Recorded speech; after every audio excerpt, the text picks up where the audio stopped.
Hello folks, I'm Ed Overstreet and welcome to the Night Sky Imaging YouTube channel where I am imaging tonight both deep space and also the moon.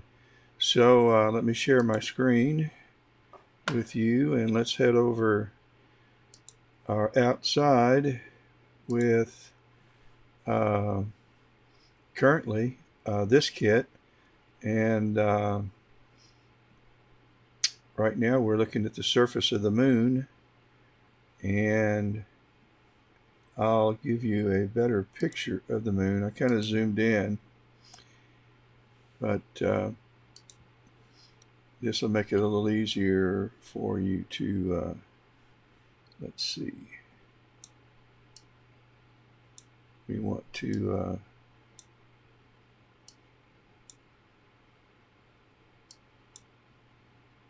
go up just a little more, bigger picture. There we go. So here you go. I am using a one-shot color camera. It's an ASI183. This is a humongous picture file. It's 5,496 pixels by 3,672. So it's the frame rate is at that picture size is considerably lower. It's at 4 frames per second. I'm going to we're at 4x here. Let's move it down a little bit. I'm moving the mount now, and I'm going to scoot wrong way. Scoot the moon over some, and as you see, the moon is about half shadow and half illuminated. And this is really the best time to get dramatic pictures of the moon, because rather than have the sun hitting the moon flush, it's cascading over the moon, and you see the shadows that are created in the craters. So it really gives some definition that you otherwise wouldn't see. In fact, when you look at this part of the moon that's getting hit head on by the sun, you don't see any of the craters. They're there, but they're not revealed as they are when you get closer to the shadow side. And so what we're going to do is we're going to change this capture area, and this has the effect of zooming in. And let's go to say 13, let's go 12 by 1,000, and that'll really okay. Now you can see this right here, that I am in the top right section of the frame, and so we're going to kind of pan around the moon, just kind of looking at some of its features. Next Sunday night, if the clouds aren't in our way, I'm going to be live streaming the lunar eclipse. Now I'll be using a different telescope. I'll be using one that will take in the full disk of the moon, and this stream is going to be carried by NASA on the NASA website. It's a long story, but I submit a lot of pictures to NASA, and I'm on the mailing list, and I was sent an application to see if I was interested in live streaming and the lunar eclipse, and I filled it out and sent it back in the Overstreet Observatory, which is my backyard setup of 3 telescopes. I'll show you what that looks like. We'll log on, and in fact, this is the telescope right now that's beamed in on the moon. This one's going to be imaging NGC 7023, which is the Iris Nebula. We're going to start that around 11:30 tonight. And I'm also going to image NGC 7023 with the Smith-Cassegrain. But until then, I'm going to be playing around on the moon and just checking stuff out. So that's the plan. As a matter of fact, I think what I'm going to do is I'm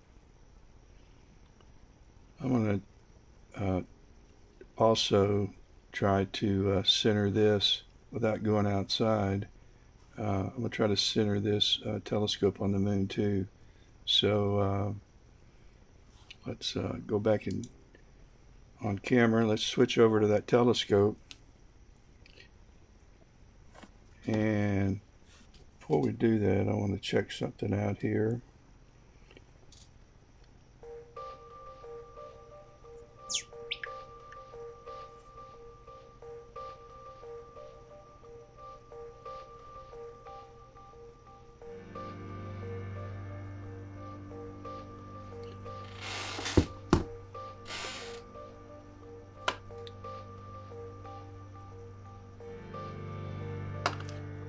And we're going to move over to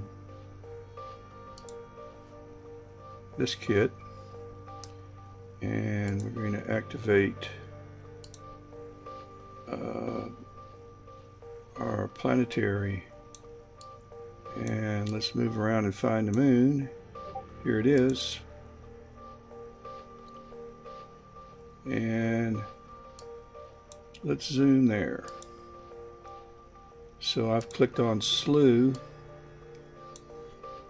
and you'll see the here comes the telescope, and if you look outside, and we will, you can see that it's slewing around in the exact same position that this Smith-Cassegrain has taken. So let's go here. Supposedly we're on the moon, but I don't know if my guide scope is aligned. Let's start, make sure we're connected. We are. Let's start looping. Okay, there's the moon. Let's see if we can't lower the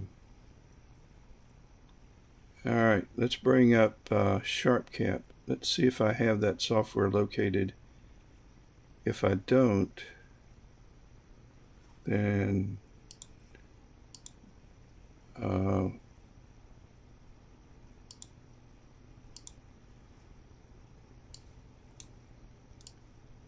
move this over here so I can see on my I should have SharpCap capture, so I gotta have that program located here. Let's go down here and see if it's, here we go.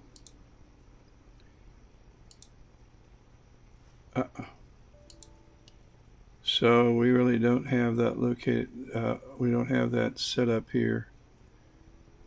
Must have at one time. Let's install it. So let's open up a browser.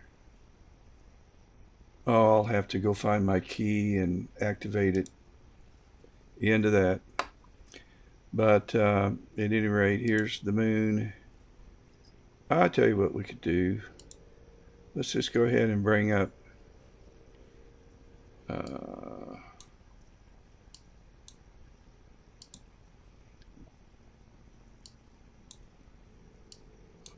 this thing's not wanting to work. I'm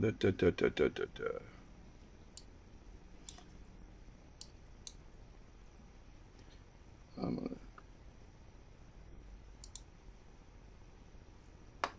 what is going on here? Having some graphics problems. And I'm going to get those ironed out now.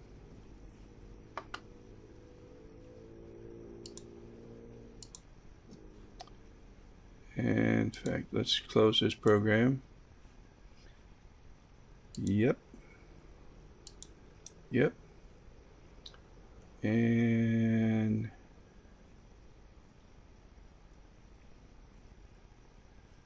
that's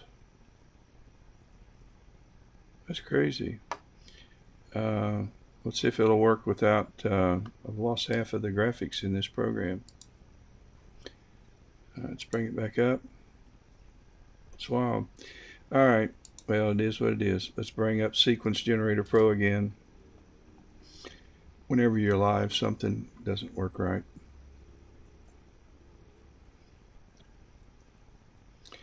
And let's start our camera, our focuser.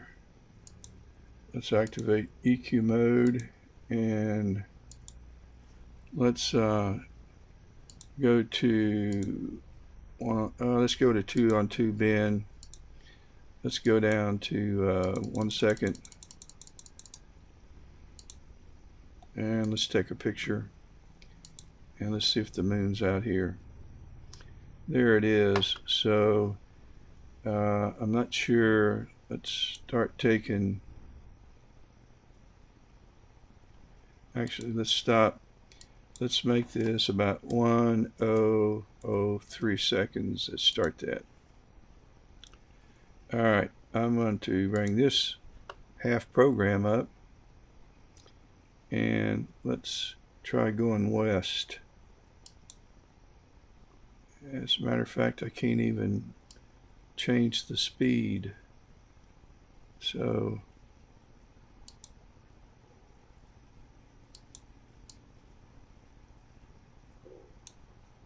that's the wrong way, so let's go east.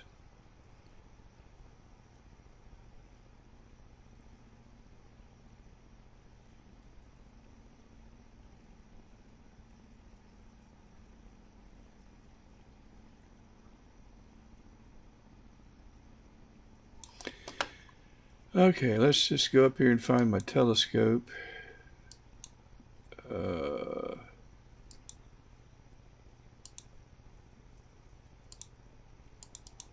And where are we here?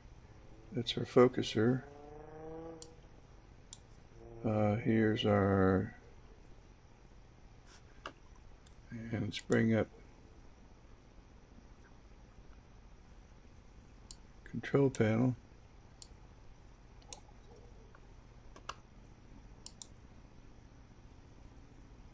And we've got our telescope. Now let's nudge the telescope using this software.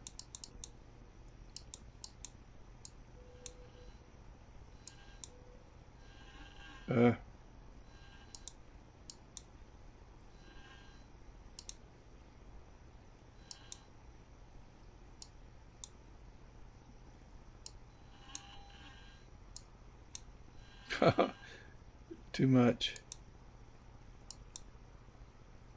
This is just... Alright, let's go up. I think down is up. No! Up is up. I really don't know how the camera's oriented.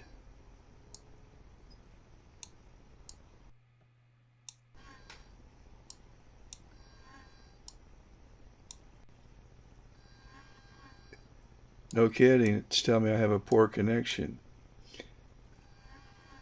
I think we figured that out. This is fun.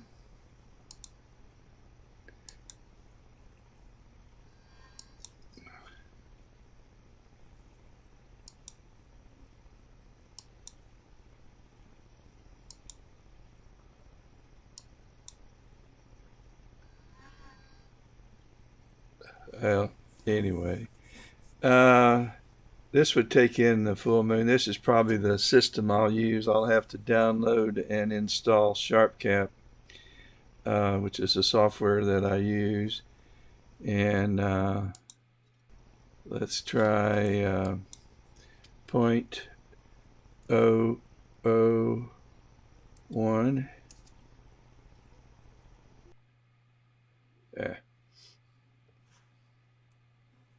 Well, we're going to this is the software we're going to be using later to image NGC 7023, the Iris Nebula. So I'm going to start cooling down this camera and stop imaging.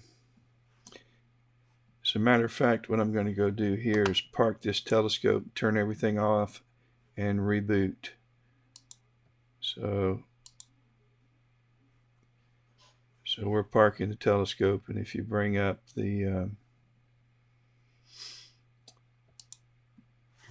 our outside,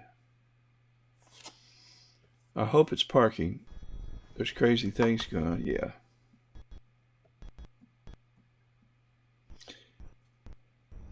Yeah, we're good to go there. So what I'm going to do with this kit, so I'm going to plug everything, and I'm going to reboot this stop, and disconnect all that. Excuse me, not a good thing to do. Disconnect planetarium software. Then we'll disconnect this ASCII driver. Let's connect it again. Now we got it back. Let me check my Wi-Fi. My Wi-Fi looks good. All right. I don't think I have to reboot. I've got, I'll unpark this. I don't have to reboot. I'm just going to connect everything again. So let's go over here and connect. Something funky just happened. And so we should be, yeah, there we are, back on the, when I park the scope, I return the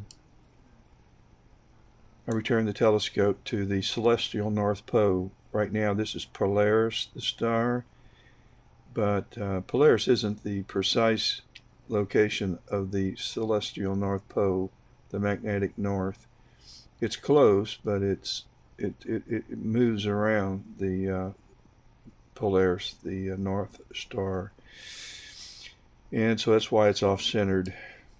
So we've got the planetarium software connected, and by the way, when we type in NGC 7023, you can see that it's right here. So right now it's pretty low in the sky. That's if I click on it, it tells me that it's at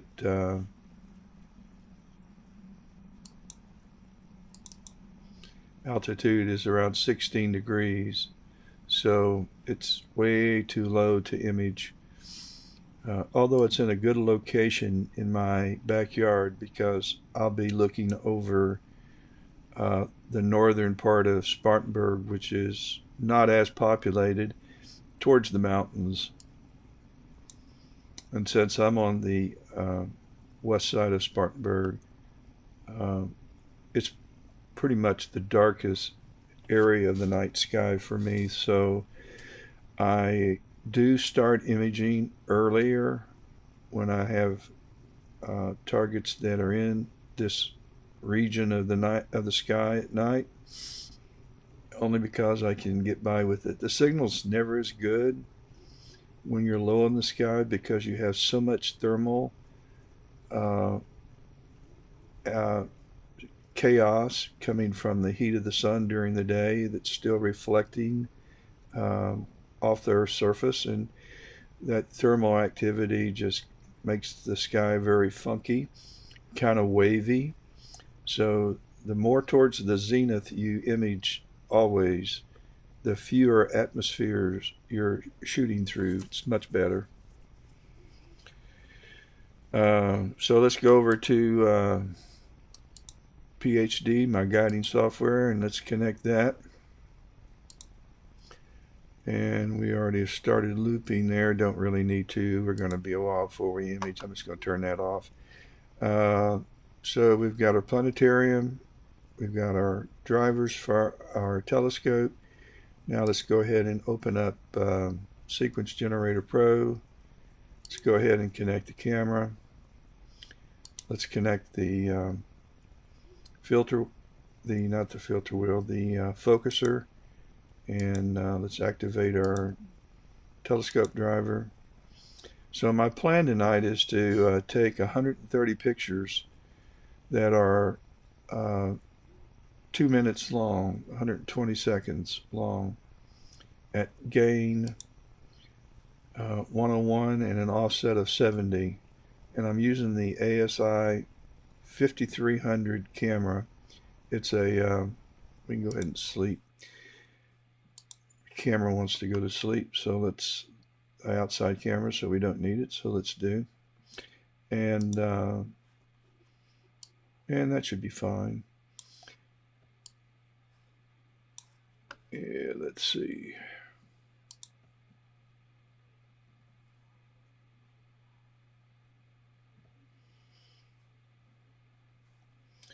I was checking out some things. We don't need the crosshairs, so they won't be there on the next image. Let's go ahead and turn on the camera's fans, and let's start cooling. It's going to take a while to get these to cool down. It will. And let's head back over and let's take a look at the moon. All right, this is where we're going to spend pretty much the next 20 or 30 minutes, and we're just going to take a trip around the moon, and we can do that by grabbing, one sec, grabbing this pen, and let's move across the top.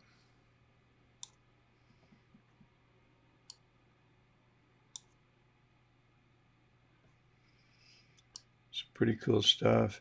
Now you see we're moving more towards the side of the moon that's being illuminated by the sun face on, and so the craters just aren't as dramatic as they are when you come down to the shadow side. Now we're getting towards the shadow side, and you see how the sun is cascading over the side of the moon now, and so you're getting these shadows on this side. So you can tell where the sun is. It's coming from the upper left of this image, coming down. So the camera's orientation's haywire, but that's okay. I need to go out and rotate the camera to get this right. But the sun's coming this way, and that's why there's shadows here and here, there. And then we go dark. This part of the moon is just not being lit up yet. It will, this part right here tomorrow, as the moon reaches and moves towards a full moon, this part right here will be illuminated tomorrow.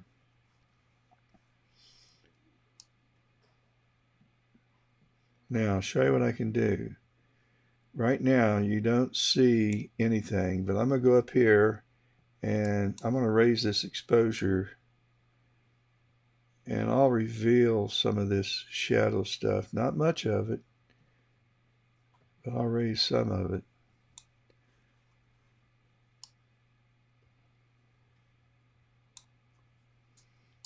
Y'all see the American flag? Let me know. Been looking for it for a long time. All right, if you can see any of the, there's a mountain range. I'm not a student of the moon, I have fellow imagers that can name those ranges and a lot of the craters.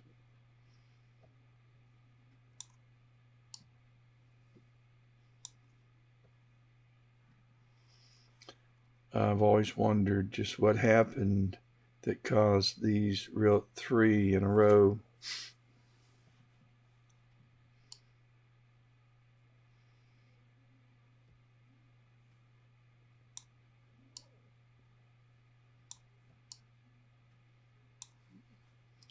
Look at this one. And a lot of them have right in the center a bump.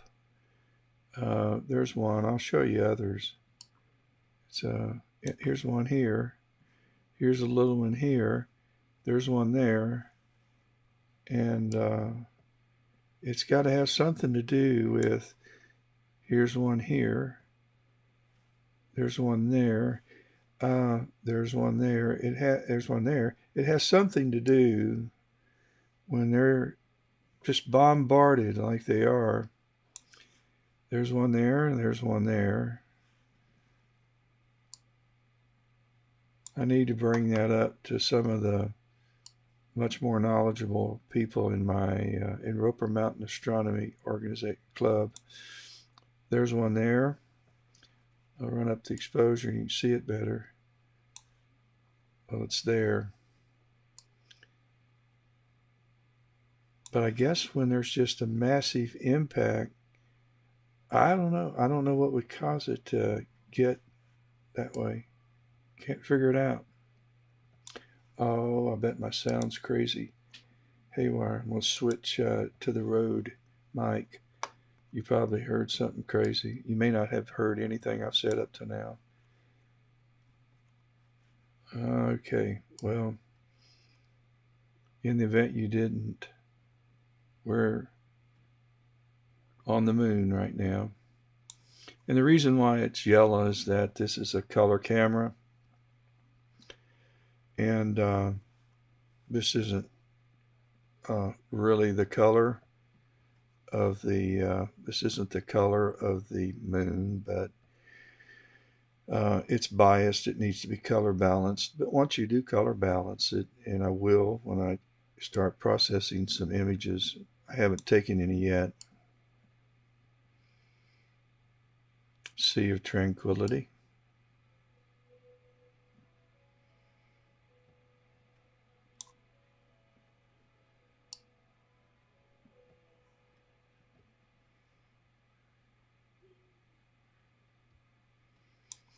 Here's some more bumps. Bump.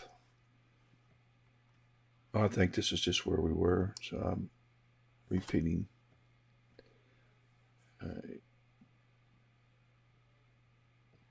We've just about seen everything there is to see, so let's take some pictures and process a couple. All right, let's image this, and I'll ask some people if they know what's caused those. And if I figure it out or find out, I'll let you know. I'm going to drop the gain down a little bit because I'd rather have fewer frames per second than a noisy picture. All right, let me see. Make sure that I've got a place to save these. Okay, we do.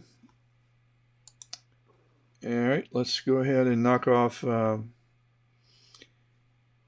quick capture of, let's take a 500 frames. So I'm going to go ahead and take a video file. This is a movie file. And it's going to be a video file of 500 frames. So it's taking them. Down here it's capturing it to 58 frames per second. So we're at 500. Yay. I wonder if I have the, I wonder if I have any processing software located on this. May not. It's 57 degrees out right now at the bounce. Humidity is high at 75%. The dew point's 50. So all my gear is going to get wet tonight. Yikes. Yikes. I hate that. I'll show you the graph for, where's my mouse? Well, I lost it again. There you go. And when you see the red line, which is the temperature, approaching the blue line, which is the dew point, then you know you're going to have some issues there. So anyway, let's see if I can find, well, here's AutoStacker. Yay. All right, well, I do have some software to process. All right, let's go to the D drive, which is an external drive that's out with the telescope. It's velcroed to the side of the telescope. Let's go to Lunar. And this is the picture I want. All right, my friends, there is the moon. We need to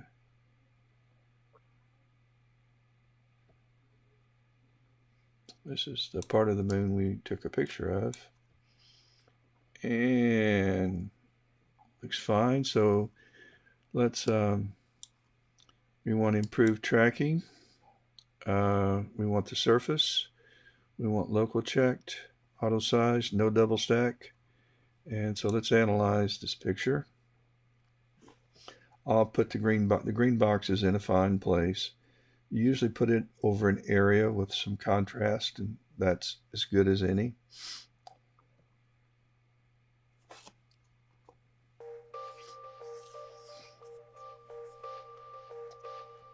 It's my put you to sleep music. Okay, we've got a quality graph that crosses the halfway mark, or the mean, at about right here, not quite at 50%, which is telling me that all the pictures and frames I took above this line are 50%, in the upper 50%, and this is the lower 50%, and this is a 75% line, so everything above here is in the top 25%. So I think I'll just keep the top 30% of the pictures, which will be 150 pictures, 30% of 500. I actually got the frames down here. We took 511 frames. So let me set some reference points. Let's try 48. Let's try 104.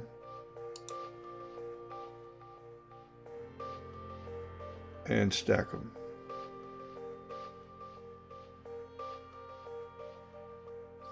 Actually, cancel. Let's try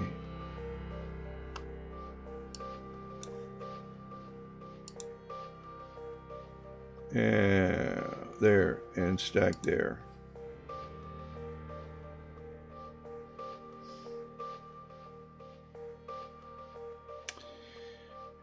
Now what it's doing, it's going through each one of these frames, picking out the top 150, and it will take those keepers and stack them into one image file. It'll be a TIFF file,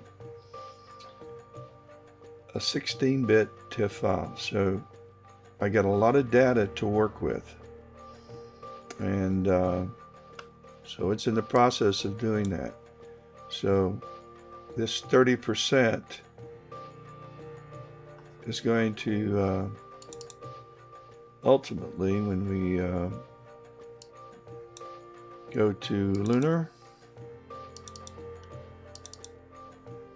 it's going to give me, there's going to be a folder called 30, representing I picked 30% when it's done.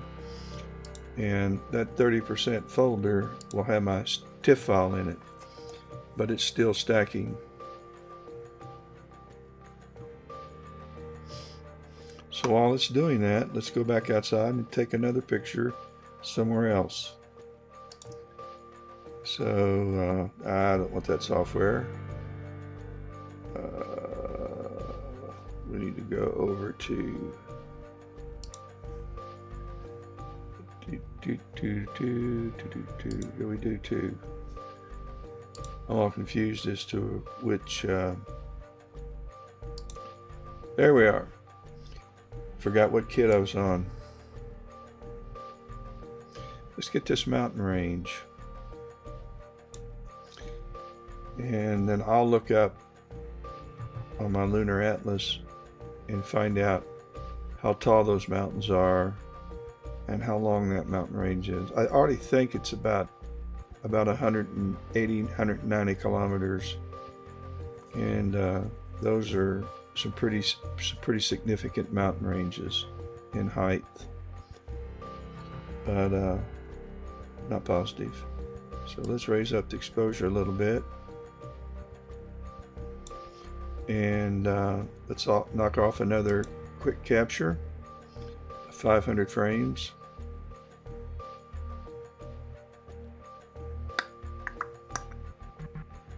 And let's go back to auto stackered. It ought to be close to finishing. It's going to take a while to stack because these are such huge files again.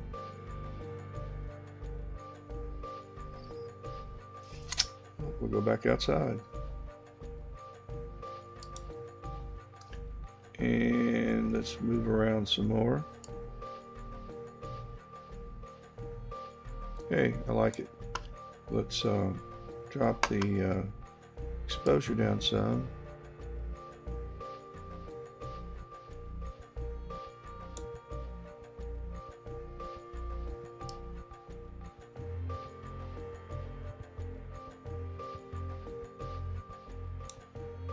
Let's knock off 1,000 of those.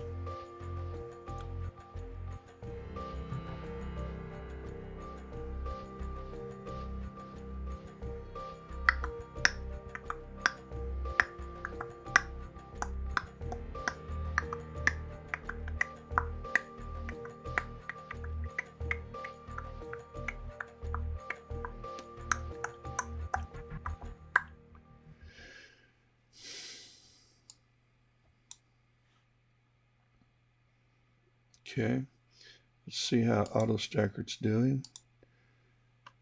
Still stacking. I also have a very, very slow laptop crunching these numbers, and there's also a lot of other software that's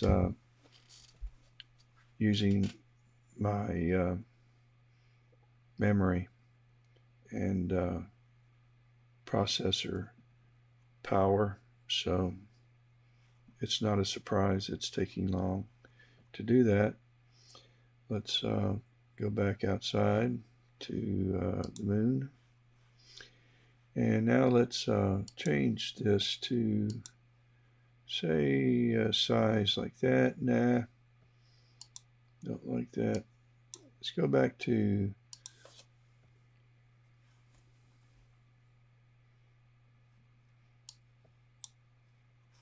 okay, we're going to need to move the moon a little bit. It's getting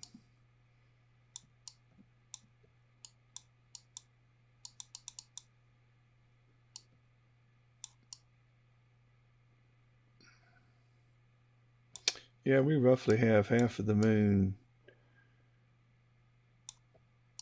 illuminated, and by Sunday night we should have pretty close to a new moon that's going to have a lunar eclipse.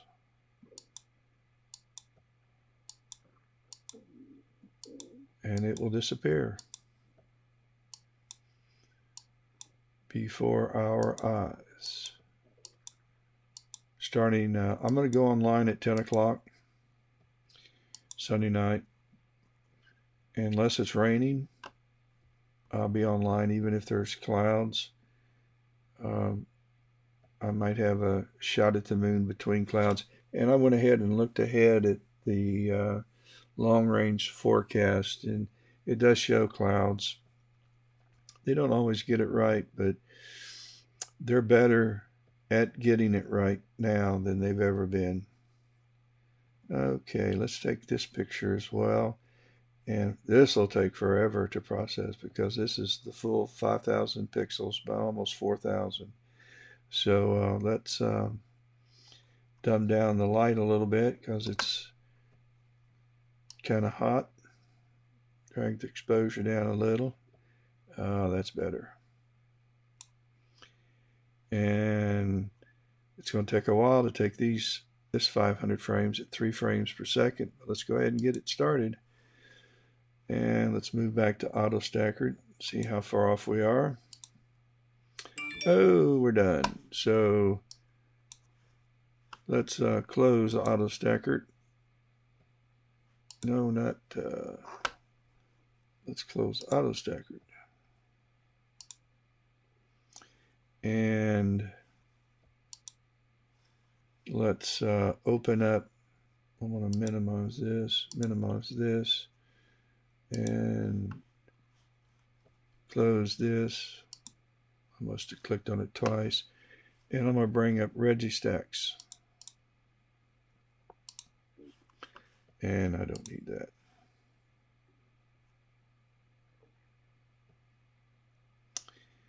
And let's select our picture.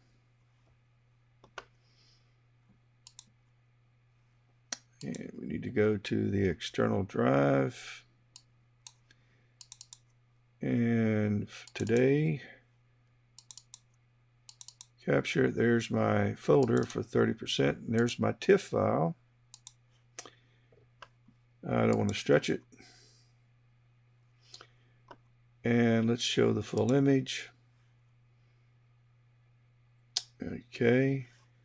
Let's bring up auto balance.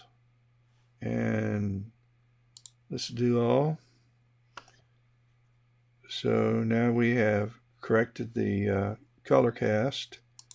We don't need that any longer. I'm not going to rotate it.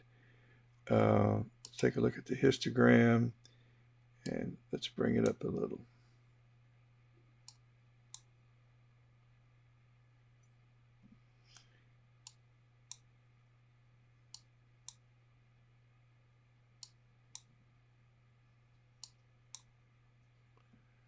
Let's do all. It's going to brighten it up a little bit.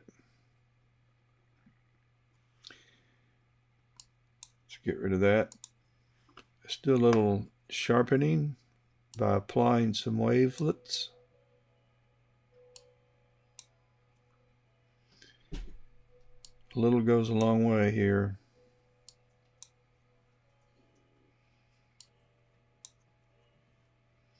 And down here as well.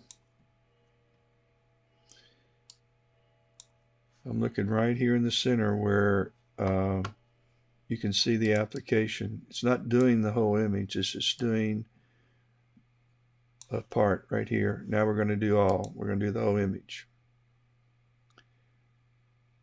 And this sharpens up the features. There you have. And we'll save it. Just call this Moon and 5922, and we'll save it as an 8-bit TIFF, an 8-bit JPEG, 8-bit JPEG, and that's it. And I'll put that on Facebook.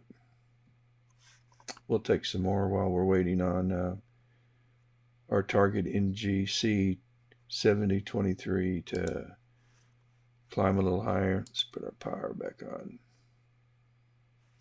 The dew heaters are already turned on. These are straps that go around my telescope that apply heat that keeps dew from forming on my rig. Okay. The mount's getting power, the camera's getting power, the focuser. We don't have flat set up. Temperature hadn't changed. Okay. And that's pretty much all we need here. Let's go back out to SharpCap. And did we finish taking this image? Yep. So we took an image of the entire moon. Well, we didn't get the whole moon in. Let's go back down to really close. 640 by 480 pixels. Now we are really into there you go. And so let's add a little bit of exposure. Now let's knock off now we're at 83 frames per second, so let's knock off another 500 of those.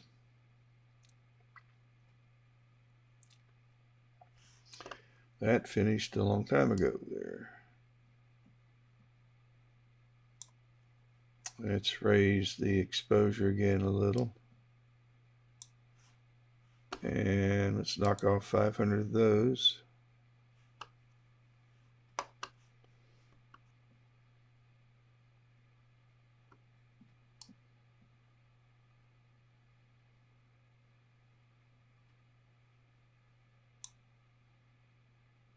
Let's knock off 500 of those. See how the moon appears to be moving a little bit, and that's the atmosphere, that's the scene conditions, which aren't too bad. I've seen this a lot worse, but it's kind of like you're looking at the moon through a glass of water. It's kind of wavy, kind of undulates. The closer you are magnified, the more it's like that. Here's those three the bumps, and that's not a bump. And you know what? Those may not be bumps. Those may look like bumps, but those might be impact craters in the center. That's what that is. Because we got a shadow on that side. So it's raised. There's a shadow. No. Nope. If it was a crater, the shadow would be on this side. If it went in, the shadow would be on this side, not this side. So it's raised. Wonder why. All right, let's take a pick.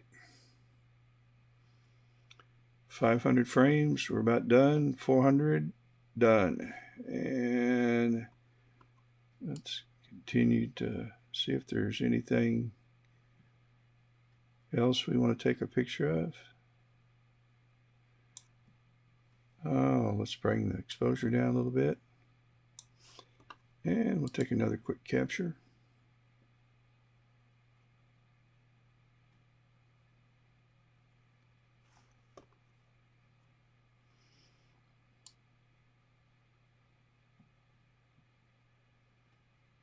Our mountain range.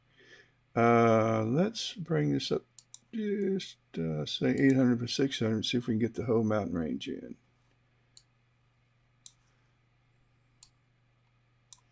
I gotta find the whole mountain range. There we go. And let's raise the exposure a little bit.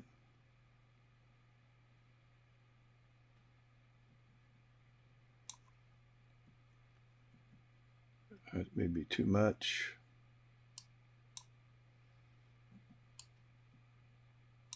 There we go. All right, take another quick capture, 500 frames.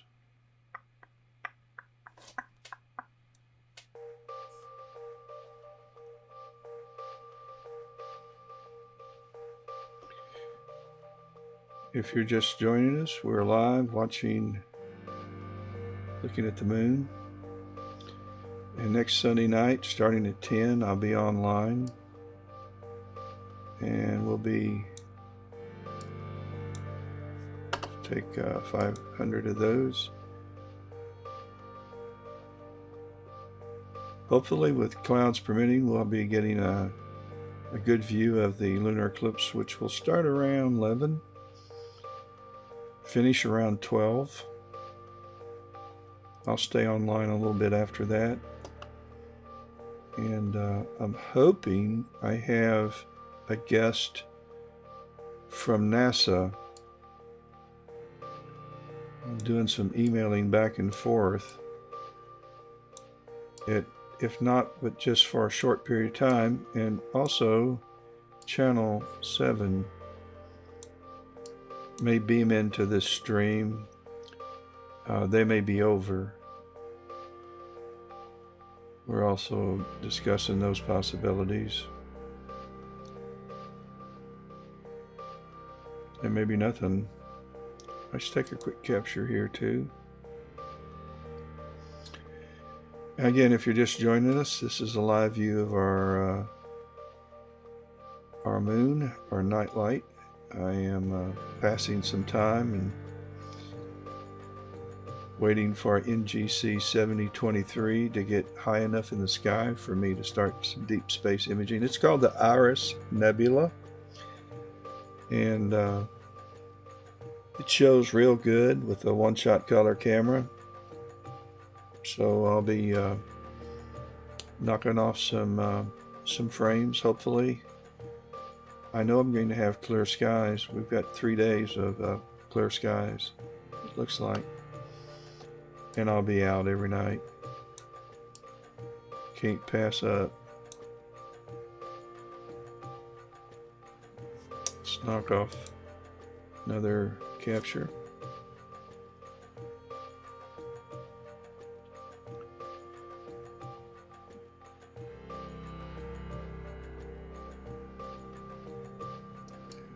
Move up. Okay, we're very hot. Let's turn down the noise here. And let's take a capture. You just have to wonder about what's out there beyond the moon. I am so fascinated by it. It's just mind-blowing.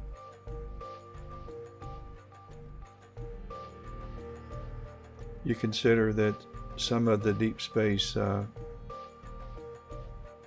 objects, targets that we image, are hundreds of millions of light years away. Simply meaning if you could travel at the speed of light, it would take you 100 years, a million years, a billion years to get there. And the speed of light, that's 186,000 miles per second. The equivalent of going around the Earth at the equator 7.5 times in 1 second.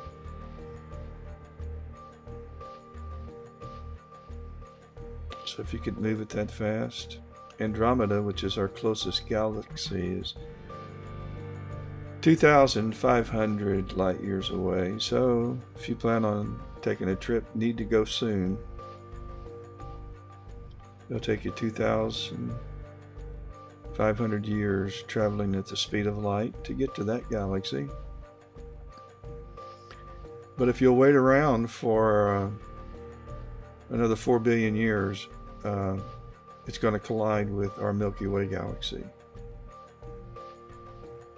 About the same time the sun's going to flame out and become a red giant.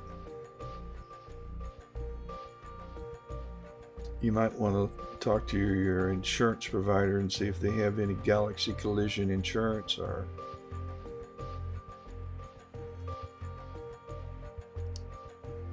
sun burnout insurance. Red giant.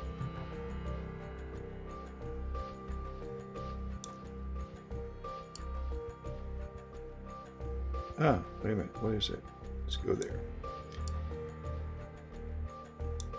I like it. Let's take a picture. 500 frames.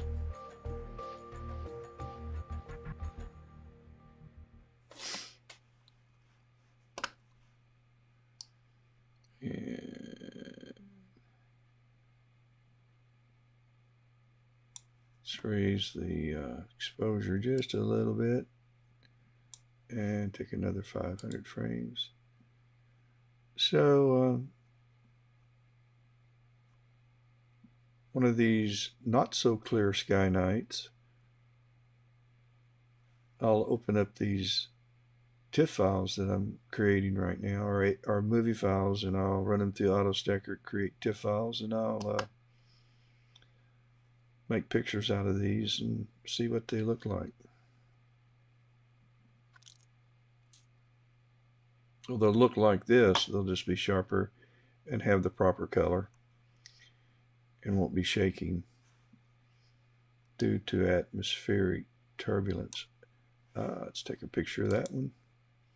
I may have already taken this. I think this is part of the, yes it is. This is part of those three. It's just a different angle. Let's take that.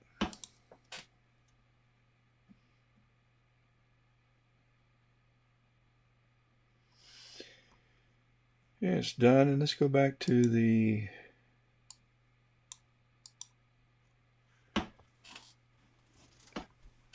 and let's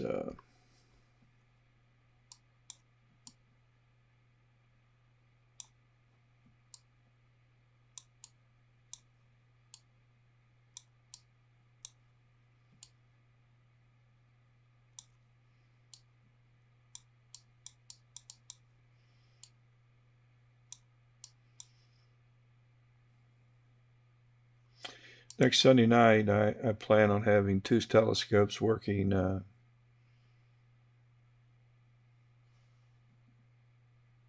during the lunar eclipse. One with a closer view and one with a view that gives you the entire disk with a little room to spare.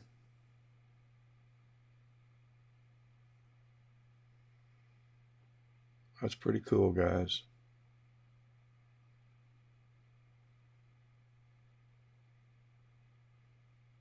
Amazes. Just amazes me.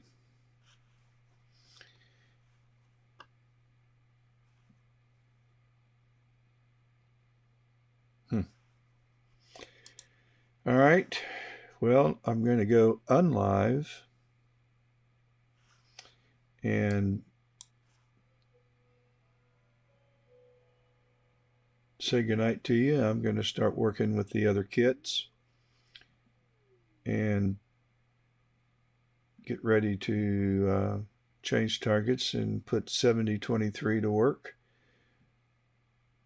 And once I get those two telescopes up and running, I will go to bed and wake up tomorrow morning and they will have finished their run. They will have parked in their park position and shut off. And if clouds come in, I can have the software set up to call me to see if I want to cover up the scopes. Because clouds usually mean that it could be rain. But I don't do that. I don't want to be awakened. I don't gamble if there's a chance, any chance at all, that there may be a thunderstorm threat. I don't give it I don't try. I don't image. And I don't image much during the summer just because of that. First of all, the nights are real short. Dark doesn't come till 10:30, and it gets light at 5:30. So you only have maybe 4.5 hours of really dark sky in the middle of summer. And there's always that possibility that out of nowhere will come a thunderstorm in the south. And so because of that, I don't let them run all night, and I don't stay up real late I'm not going to stay up to 1 o'clock and image to 3 o'clock or 4 o'clock in order to get pictures while I'm protecting my gear from the threat of rain. So I do some planetary imaging then, because the planets start showing up at times when I'm up, and I'll image from 11 to 1:30 and take some Mars, Jupiter, Saturn images. Those are the 3 planets that I enjoy taking pictures of the most with the limits of my gear. And that's what I'll do. So with that being said, I want to wish everybody a happy good night, and I hope tomorrow brings good things for you and your family, and I'll catch you later.